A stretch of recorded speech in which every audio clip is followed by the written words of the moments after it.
partida de IBM. Adelante. Bueno, vamos a arreglar el panel acá atrás. Mientras tanto, quería decirles de que BIT 2018 es el nombre de la red, del Wi-Fi, y Titanium 2018 es la clave. Y también que estamos en Twitter, en @_BIT 2018, y estamos en LinkedIn. Entiendo de que nuestros speakers... ¿Are you on Twitter? Yeah. I think that everybody's in Twitter, the speakers. Entonces pueden buscar los nombres de los speakers si quieren retuitear algo. Bueno, yo creo que tenemos hartos desafíos, ¿no es cierto? Después de lo que dijo Daniel y lo que dijo Andrea, creo que hay mucha pega por hacer, así que estamos recién empezando. Ahora viene Marco Zúñiga, que es el presidente de Chiletec, quien va a hacer un panel con los speakers para que ustedes preparen sus preguntas. No vamos a poder aceptar muchas porque va a ser un panel. Marco tiene que preparar sus preguntas también, tenemos que ajustar los tiempos. Así que eso. Marco, presidente de Chiletec, venga a dirigir su panel. Usted es el moderador. A director ejecutivo, el presidente son otros. No, sí. De hecho son mis jefes. Bueno. ¿Se quiere presentar también? Ya, hola, gracias, buenos días. Bueno, muchas gracias por la invitación. En realidad este tema de blockchain cada vez más empieza a permear el país. Y lo primero contarles que estamos en una iniciativa en la cual hay muchos que están presentes acá, que partimos en diciembre del año pasado acá en Chile, en el Ministerio de Economía, donde precisamente se armó una mesa de discusión para poder ver cómo enfrentamos como país, a pesar que lo estamos haciendo un poco tarde, pero bueno, más vale tarde que nunca, cómo enfrentamos el tema de la mirada de nuestro país respecto al tema de blockchain. Para ello se convocó un grupo de gente, además un tema complejo. Ustedes saben que estamos en un proceso de cambio de administración. Y lo interesante es que, bueno, pasamos el verano redactando muchos documentos. Voy a mencionar algunos que están acá presentes. Bueno, Alfredo, que va a dirigir una de las mesas, Diego, que está por allá, la Alejandra, que ha participado, muchos que hemos estado acá, donde básicamente la idea fue empezar a armar un modelo de conversación también que sea un poco distinto. Quienes hemos participado muchos años en los temas de políticas públicas en Chile respecto al tema tecnológico, siempre vemos a veces que se genera una discusión a veces un poquito liviana, algunos temas, no siempre participa la gente que realmente conoce los temas, a veces participan instituciones y no participan personas que son relevantes. Por lo tanto, formamos una mesa que tuvo una característica un poco distinta, en el sentido que dijimos, ¿sabes qué? Unas primeras cosas que queremos que en esta mesa haya un nivel técnico que sea bueno, y técnico no necesariamente tecnológico. Gente que esté muy metida en los temas jurídicos, en los temas de gobierno, en los temas de negocio, en los temas tecnológicos también. Y afortunadamente este tema terminó de cristalizar. De hecho, precisamente como mencionaba bien Andrea en su presentación, un primer ámbito que definimos fue, ok, bueno, ¿para qué sirve y para qué no sirve blockchain? ¿Okay? Es parte de la conversación. Generamos un documento que ya se hizo público, y lo interesante es que la nueva administración, el nuevo gobierno, tomó este tema. De hecho, la semana pasada hace 2 semanas, el subsecretario de Economía participó dentro del tema y dijo, sí, a esto le damos con fuerza. Por lo tanto, se formaron varios grupos de trabajo específicos en los cuales vamos ya a empezar a colaborar en los próximos días. Hay un grupo de fintech que está liderado el sector, la industria financiera, que está liderado por Alfredo. Hay un sector de los sistemas, todo un ámbito de los sistemas registrales, todos los sistemas de registro, desde temas de propiedades, pasando por los temas de notarios, conservadores, que es el tema que está liderando Diego. En mi caso personal estoy a cargo del grupo de identidad. Se me queda el sector salud, que está liderado por el equipo de Corfo. Tenemos otro ámbito adicional, que son los temas de ayuda a energía, que está el equipo, se está definiendo ahí el liderazgo del tema. Y me queda un último, que está, bueno, la memoria ya sale dentro de la conversa. Así que bueno, dado ese contexto, logística, o sea, logística y comercio, que está a cargo Yerka Juric, que es del Centro de Economía Digital de la Cámara de Comercio de Santiago. Gracias, Alfredo. Dicho eso, entonces, lo interesante es que hoy día estamos empezando a recuperar experiencias desde muchos ámbitos. Y la idea es ahora aprovechar a nuestros panelistas de poder hacerle algunas preguntas específicas. También otra conclusión. Entendiendo que blockchain, la tecnología base de las criptomonedas, la discusión que estamos teniendo respecto al tema de blockchain es mucho más amplio que las criptomonedas. Y entendemos que hay ciertos situaciones específicas de mercado, que eso estarán viendo los equipos que correspondan, las autoridades que correspondan, digamos, ¿ah? Pero el tema es que ampliemos la conversación respecto al tema de blockchain. Así que, dada esta breve introducción, invito a nuestros panelistas, por favor, que participen. Sergey, vamos a hacer el switch a inglés. Sergey, please. Okay, thank you very much. Daniel. And Andrea. Okay, please. Thank you very much. Very good presentations.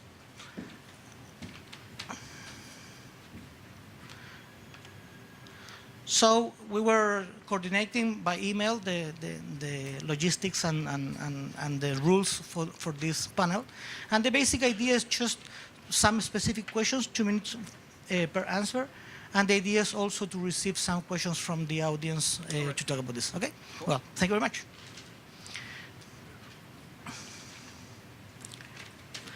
Well, thank you. And just a short introduction, the most important challenge that we face now with blockchain is that it really is changing the way that we have understood trust for the last 30 years over internet. The trust model is basically what's now being discussed. So in that approach, we would like to know, Sergey, your experience about what's changing in other countries about this. For example, with governments, with stakeholders, what these new kind of conversations about trust and about the model, the usual paradigms that we have in the society are changing. Well, thanks. Actually, it's a very good question. In a sense, we always used to kind of trust the governments more, and it was always the case until the recent times. And I think, I mean, the blockchain, I mean, the Bitcoin appeared as the answer to the trust problem that we had.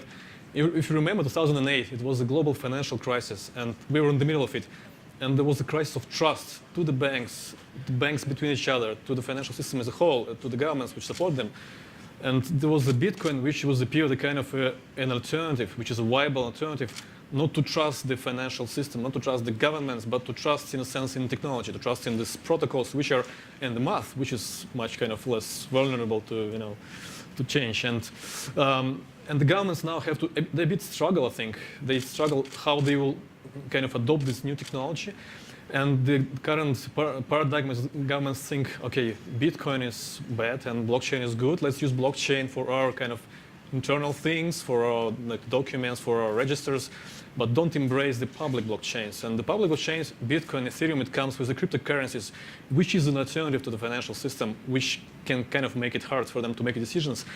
And I think if you can divide current countries by the attitude to the public blockchains, to cryptocurrencies, is clearly two parts. One is kind of they're supporting the public blockchains, like Japan, for example, or like Switzerland. They really embrace the public cryptocurrencies. They allow to pay taxes on these cryptocurrencies. They allow to have a legal tender in the country to pay for things. And the other countries are more restrictive, and they kind of, let's ban the cryptocurrencies, let's not embrace it, let's ban all the websites which promote cryptocurrencies, let's focus on the internal kind of permission blockchain. And I think the first one are kind of, they will succeed in the future because there will be competition between governments as well in the end. So people will have, they can choose business, they will be able to choose where they want to do business in which country. And those countries which will be more open, more progressive, more kind of smart to regulate those things, they will win in the end. And those who kind of restrict, they will lose. Have you seen a change, for example, in the position of some countries for cryptocurrencies, or from the first time the position has been the same for different countries? Well, like Chile has announced, India has announced last week that they banned the cryptocurrencies. I think there's a kind of sentiment that India has a billion population, they want to really control what's going on there. They have a kind of restrictive exchange system for their own currency, and they want to protect them. And they want probably to issue the digital cash by Indian government and to kind of protect it from the outside. But I think it's the wrong path. Thank you. Daniel, about Dubai. You said, or you explained that basically Dubai, they didn't have a real estate model deep with long time history. So do you think that's one of the reasons that was easier to implement the blockchain solution? Because there were no incumbents, or maybe there were no too much enemies of this new model? Yeah, so I would say that it was easy because it was a mandate from the sheikh. I mean, it works a bit different than our democracy, right? So the sheikh said that they need to implement, they need to go paperless by 2020, and in order to go paperless, they need to implement blockchain. And so it's a mandate, so it means that all government entities has to do that. And also, it's interesting because you see that they are running really quickly in order to implement this, just to be able to say to the marketing, to say to the sheikh that they were the first to implement this blockchain mandate. So it's a bit different. Everyone is running, but the cool thing is that everyone is collaborating, right? Even though the industry there is very young, the entities used to be very isolated from each other, and that's why they use different systems.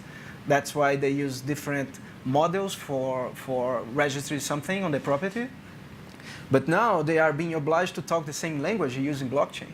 So that's very nice to see. And everyone is trying to collaborate with each other in order to achieve this big goal of blockchain 2020. Okay, but you said you don't speak Spanish, but you know Latin America very well. Yeah. So, for example, Guatemala is starting a pilot for real estate with blockchain. What's your vision about what could be the challenges to implement blockchain, for example, for real estate in Latin America, instead of, for example, Dubai? Yeah, so I'm sorry, I know that this question was out of the rules. No, I sent them that's okay. before the questions, but okay. That's okay. I just saw your questions very late tonight because I spent the whole day traveling to here. So, but I can speak for Brazil, for instance, right? So Brazil, you have registrars and the cartórios, we call them. So there is no central authority for registering a real estate there. So if you find an apartment and you are interested in an apartment, it's impossible to know where the hell is this apartment registered on, right? And this is one problem. Another problem is that it happens in the past. It's not very often now, but it happens in the past. It's very easy to bribe the people from the cartórios and change some registered properties there, right? So I think the lobby for implementing blockchain in those kind of democracy, in those kind of system, will be tougher than Dubai, for instance, because you have a whole hobby of people that live from just registering real estates, and those are very rich people. At least in Brazil, they get a lot of money from this business of registering property, which is not. It's crazy to think if you think about it. So I think that will be the main challenge. It will be win the lobby that these big people will be trying to do in order to keep their business running. The intermediaries, right? Okay, thank you. Andrea, in the different experiences that you have in different industries, also there's a change because usually the incumbents of some industries or processes are losing their privileges with these new models. What can you share with us about these changes of power, not just trust in those markets? Yeah, actually, what we've seen in the different companies is that the challenge is not a technical challenge of developing this kind of projects. It's a cultural challenge, actually. And in Latin America, I think it's tougher with actually what Daniel was saying. People in the companies are afraid of losing the way they work or losing the leadership that they have on their different industries. So the challenge here is this consensus that blockchain should have as a principle in developing this kind of projects, in defining if they really need a central authority or not, defining who should be the owner of the project, defining who's going to lead the project. So those are most of the conversations that we actually are having with all these kind of companies to help them understand the advantages of doing this, and by the way, not just the advantages, but also what they're gonna achieve. Okay? But first, they need to focus on all this. How are they gonna work together? What are they gonna get? Who in all the chain should be working in the project? Who should be involved? They actually, we are working with some companies that are saying, please don't tell anyone that we are doing this, because they are really afraid of the neighbor is gonna know what they're doing and are gonna try to do the same. So that's the main challenge. Then the technology is there, it's ready, it's working, it's being tested for a lot of years. So it's something that's gonna be easier as soon as they solve this consensus problem between all the parties in our industry. As far as I understand, for example, for the international trade solutions that you have, these are private solutions but open because anybody can integrate. And that's a difference. For example, we in the 90s, 1995, for example, we redesigned the custom process here in Chile, but the problem that we had is that basically that the project was leaded, actually it was captured by the most important players of the market. It does not happen in your implementations, right? A little bit, actually. If you see the companies we've been working for, those are big companies that are trying to lead the projects on their industries. But yeah, the idea is that any company, independent of the size they are, can join and can take advantage of this kind of projects. So what we tell the companies when we start working with them is that they need to choose what we call a minimum blockchain ecosystem, minimum viable ecosystem to start working with, and then let everybody else join with all the security that blockchain involves to make sure that they can take advantage of the solutions. Perfect, thank you. So Jay, one of the concerns that we have is about, you showed some figures about performance right now of the different networks. And something, for example, that we have been discussing, we were talking about this with Donald Tapscott. Don Tapscott, he is now leading the Blockchain Research Institute. We were talking last Friday, he was here in Chile, about there are basically two different approaches. For example, you can use now the public platforms, like Ethereum, for example, or to implement a private network with public access, or using a solution over a public network with restricted access. You have all different kind of, for example, your solutions are private platforms with public access, for example. What's your recommendation? What are you seeing for this?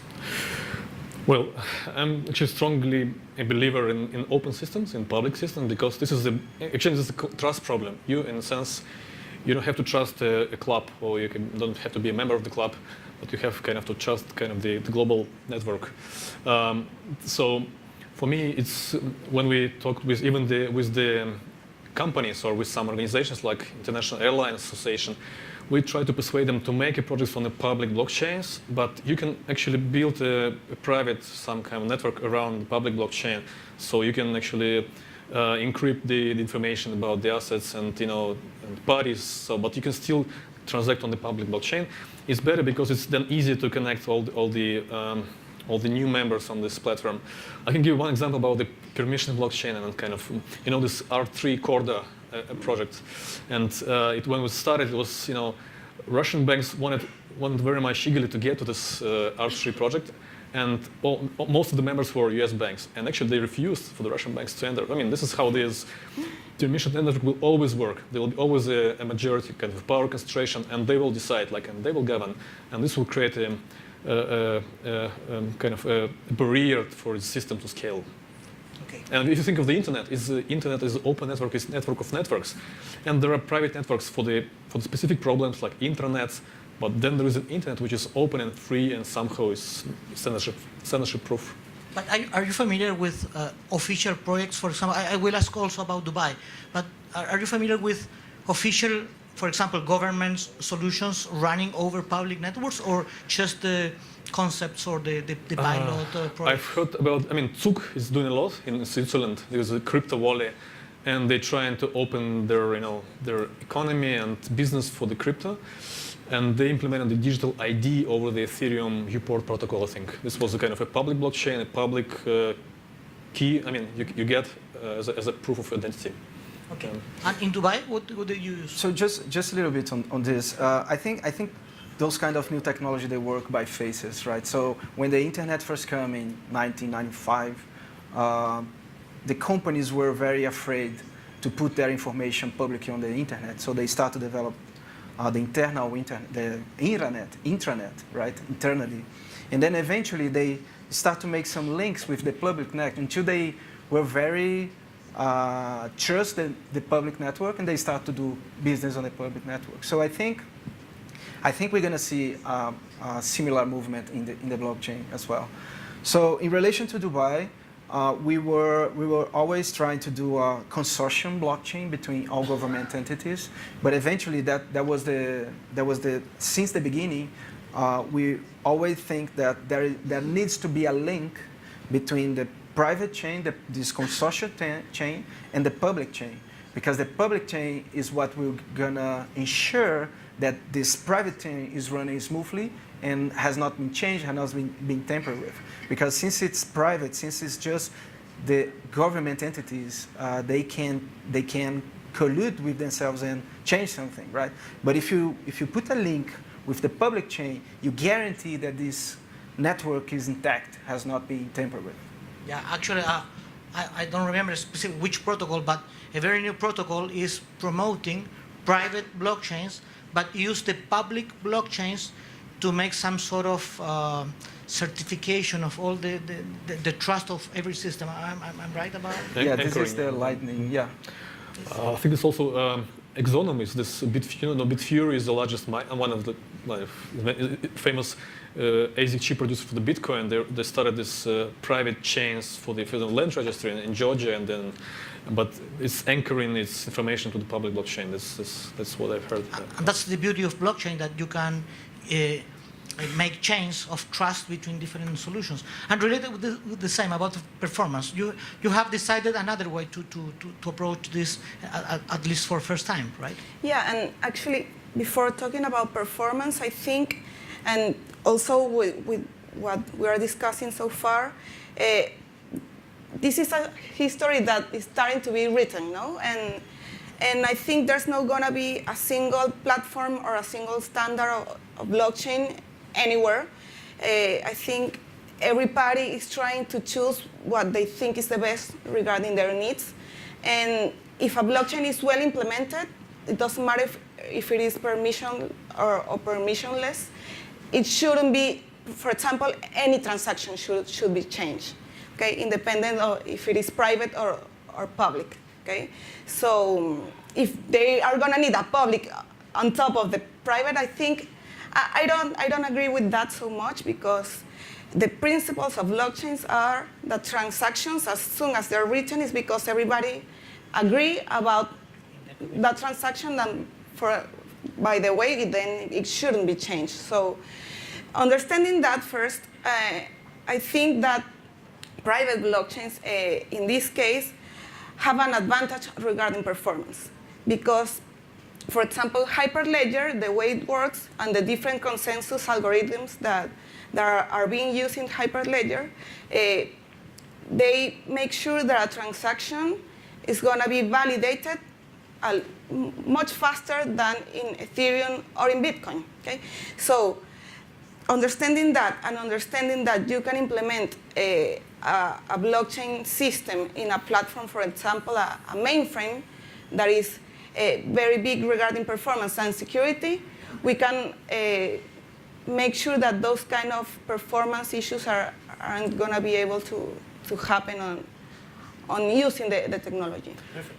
I can actually argue, you can do much faster on a centralized solution. So it's decentralized is always a problem. Like when you want to really not to trust the club or the center, then it's going to be, it's the performance is, you can do performance, but with losing the kind of decentralization properties. Yeah, this is very important because yes, centralized you can have any performance you want, right? But you cannot avoid people that participate in this private chain to collude between themselves Why? and change. I mean, they can collude. They are human beings. Human beings collude in a common. If the in a smart common- contract is well written, it shouldn't happen, actually. So why not? If you control the network, you can change everything. Actually, nobody should control the network. Everybody should control the network. So if we if we have All the this, participants should Yeah. be controlling the network and not just one single. all right, but they can collude with themselves and change. But anyway, if you do a link between the private chain and the public chain, then you totally eliminate this problem. Could be, yeah. Because you are validating that what is running internally is according to what was registered before in the public chain.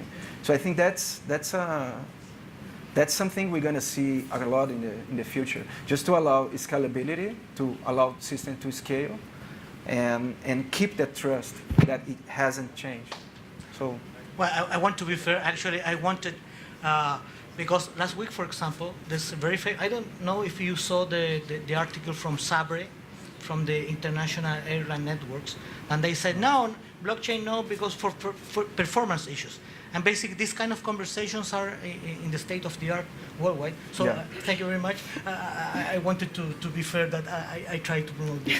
So these are part of conversations that we have to decide. There are some decisions that we have to take about this. Just the last question, it's the same for the three. Just one glimpse of what do you foresee for the future, 2030? Personal, from your personal point of view, company, as you prefer. But what's the basic change of the world that you see that blockchain will generate for us? So one. I think, okay. So I think we're gonna see the internet thing reverting back to what it was originally planning to be, right? So internet was planning to be a totally decentralized system where no one has control over it. So today we have big companies controlling a lot of traffic in internet. You have Google, you have Facebook, you have LinkedIn.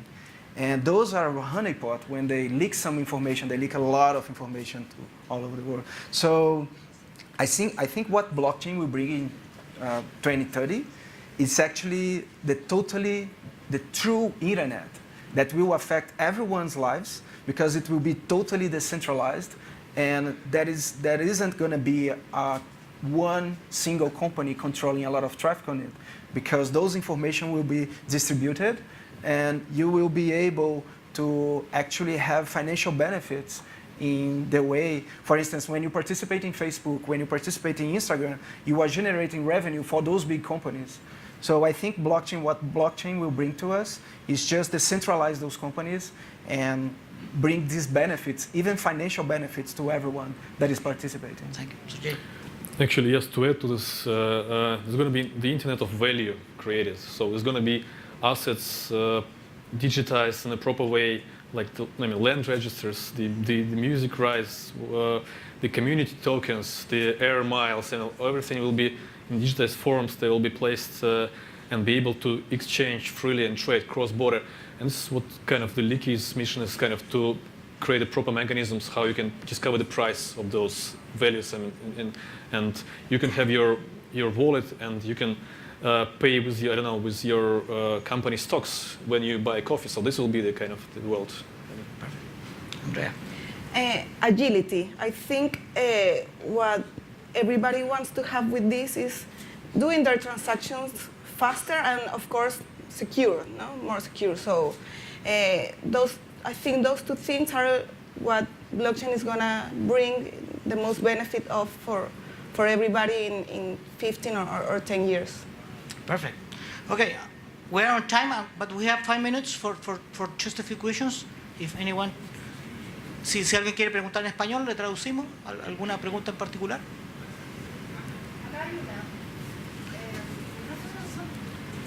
This light is very strong. Those lights are very strong. Yeah. Thank you very much. Gracias. ¿En español? ¿Me traduce, Marco? Claro. Gracias. Ricardo.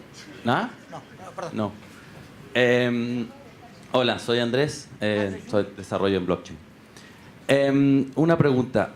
Dado que tenemos algoritmos de consenso hace mucho tiempo, tenemos base de datos de consenso hace mucho tiempo, tenemos firma digital y encriptación hace mucho tiempo, me queda claro que los blockchain públicos aportan un componente adicional que permite que mucha gente que no se conoce pueda interactuar entre ellos, lo cual las bases de datos distribuidas no permitían. Los blockchain privados, ¿cuál es su aporte de valor dado que estas tecnologías antiguas que ya teníamos, bueno, no tan antiguas, permitían de alguna forma igual realizar este tipo de transacciones incluso mucho más rápidas que el blockchain? Entiendo la respuesta de Daniel por el lado de que son una suerte de prueba inicial de las compañías para poder después ir al como fueron las intranet hacia el internet, pero en la visión quizás más de blockchain privadas para siempre, ¿cuál es el valor que aportan en general? ¿Para alguien en particular pregunta o? No. Okay. Well, the question is basically, if I can translate a lot of information, that we have some technologies that have a long time with us. For example, centralized database, digital signature, different kinds of storage. So the question is, what kind of advantage does or do the private networks offer over the public solutions beyond the knowledge of different participants between them? ¿Trato de ser más o menos en la línea? Sí. Me hiciste una pregunta muy larga. I mean, the question is, which is the advantage of open blockchain instead of private? No, No? the opposite of private. Sorry, that's it. Considering that we had decentralized. Yeah, I think, ¿quieres que te conteste en inglés o en español? ¿Te da igual? Ya, ¿en español? Ya. Antes de que te pregunte en inglés. Yo creo que, a ver, efectivamente existen esas tecnologías y es parte de la discusión que siempre tenemos con las empresas cuando dicen, ok, pero esto lo puedo hacer con una base de datos, lo puedo hacer con un SharePoint, lo puedo hacer con un VPN, lo puedo hacer con X, Y, Z, con firmas digitales, etc. El tema es que, primero, acá todas esas cosas se juntan, ¿okay? Una plataforma de blockchain incluye todos esos componentes. Segundo, lo que se busca es que no haya una única empresa que se encargue de administrar y mantener todo eso. En un blockchain, aunque sea privado, todos los participantes tienen un nodo, por lo cual todos se encargan de administrar, de mantener esa plataforma y de asegurar que esos mecanismos de consenso sean los mismos para todos en el momento en que se define cómo se va a escribir una transacción. Por lo cual, lo que viene a traer el blockchain privado es ayudarlos en esa agilidad que hoy día no pueden tener. Si tú piensas en cualquier proceso, por ejemplo, vas a un restaurante a pagar con una tarjeta de crédito. A pesar de que uno ve que el proceso ocurre rápido, ocurre en un par de segundos, realmente en esa cadena participan muchos participantes. ¿Okay? Está Transbank, Nexus, etcétera, etcétera, etcétera. Y cada uno de ellos tiene su base de datos, su sistema, sus firmas digitales. Y son transacciones aparte que van ocurriendo para poder hacer la transacción final. Lo que se busca acá es justamente descentralizar tanto esa tecnología como ese proceso, eliminar esa fricción entre cada una de las partes para hacerlo más ágil. ¿Okay? Entonces ahí, si te fijas, la tecnología, independientemente de que sea privada, lo que busca es que todos esos participantes en la cadena puedan trabajar de una manera mucho más ágil. ¿Sí? ¿Otra consulta? ¿Allá hay una? Sí, dale. La regulación parece ser un issue importante. Regulation is a very important issue. What countries would you recommend to be taken as a model for regulating blockchain in general? And is there any intergovernmental body that is currently dealing with the issue of regulation of blockchain that you think that we should be aware of? So I mean, there are many what we call crypto hubs in the world. One of the crypto hub is Switzerland. They have very good legislation for cryptocurrencies. There are other hubs in the world that are dealing with it. For instance, I forgot that name, where you can take a digital identity. Estonia, yeah, Estonia. Estonia is also moving on regulating crypto there. They are very advanced on the technology side. And also in Brazil, actually in Brazil, we have a lot of congressmen that are talking about how to regulate this market. So they went to Dubai to see what we were doing there and to take some lessons from there as well. So you have people that are very against the technology, that wants to forbid it, that wants to not allow people to use. And there are other people that wants to regulate it, which is I think, which is going to happen in the future, I think. Because we are in a point of this kind of technology. We are in a point now where you just can't stop the technology anymore. Right? You have three phases for adopting a new technology. You have the phase where you just ignore it because you don't think it's going to change your world. It's not going to change your business.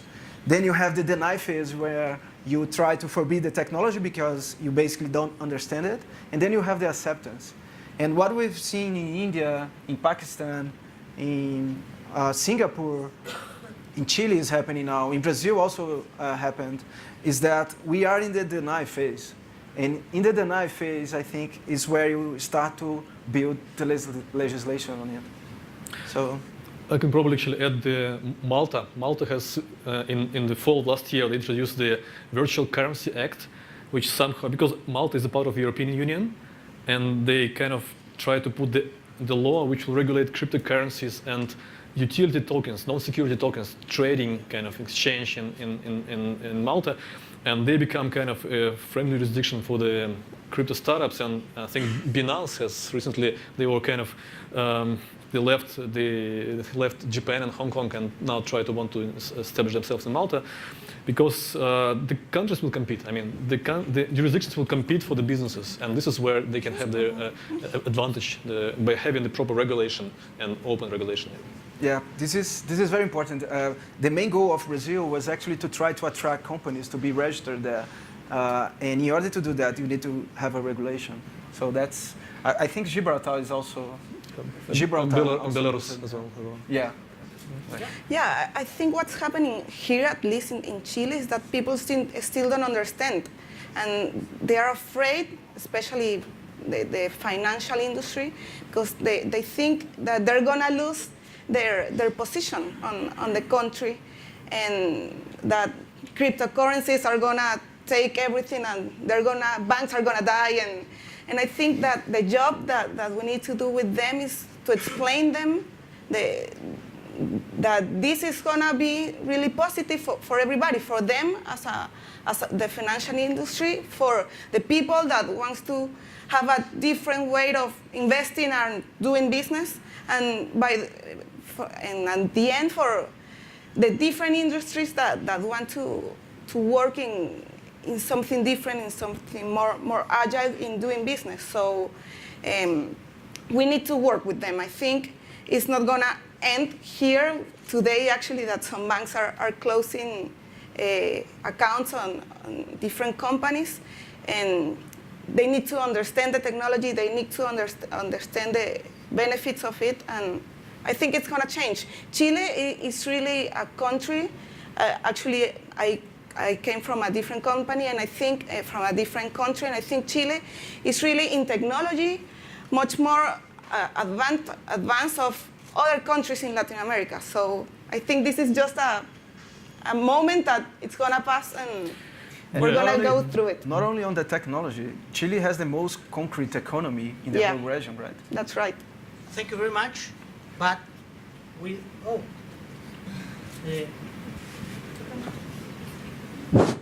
¿Terminamos? Sí, Les damos un aplauso al panelista.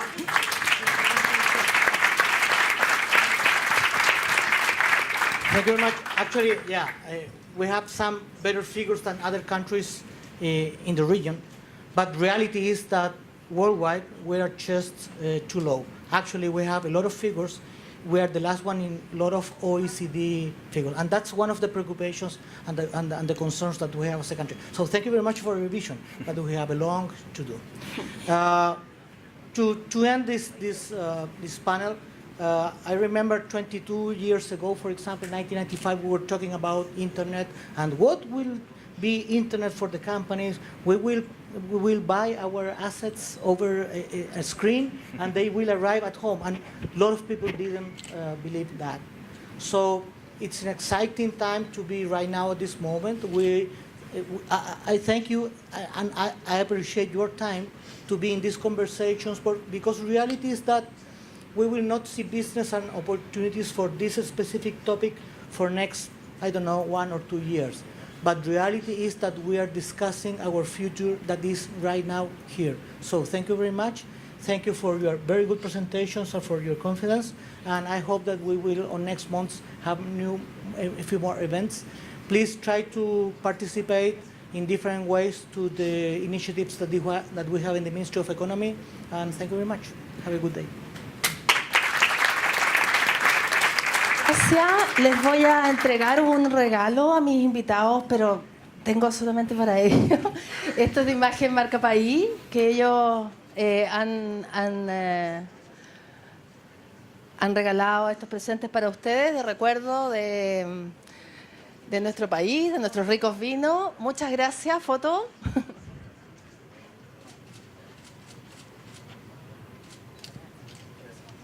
Gracias, chiquillos. Muchas gracias. De nada. Ahora vamos a dejar un panel local que está dirigido por el local Pepe Bravo, que trae además a sus amigos. Esto es como la banda de Pepe Bravo y sus amigos. Porque ella está de presidente de Crypto Chile, que es la asociación de empresas que está agrupando las empresas, en general, startups, emprendedores y qué sé yo, que están como cavando debajo del sistema con todos sus nuevos emprendimientos que tienen que ver con las criptomonedas, con los smart contracts y todo eso. Así que esto va a ser en español. Pepe, te doy la palabra. Están preparando el... va a ser en español, ¿cierto? Ya. Ya, y tal vez podríais contar con la dinámica y quiénes tienes tus invitados mientras tanto te preparan. Y preséntate también. Por supuesto. Hola, ¿cómo están? Oye, muy breve. Acá efectivamente vinimos con un grupo de gente de la asociación de perfiles bien distintos y que con aproximaciones distintas a esta tecnología y a lo que estamos viviendo. Pero antes de empezar la conversación con ellos, nos pareció importante hacer una visión un poquito más larga y para entender cuál es la profundidad de los cambios que estamos viviendo. Y para eso siempre es útil como entender la realidad también desde la vista de la historia. Para eso, aquí viene un... Perfecto, muchas gracias.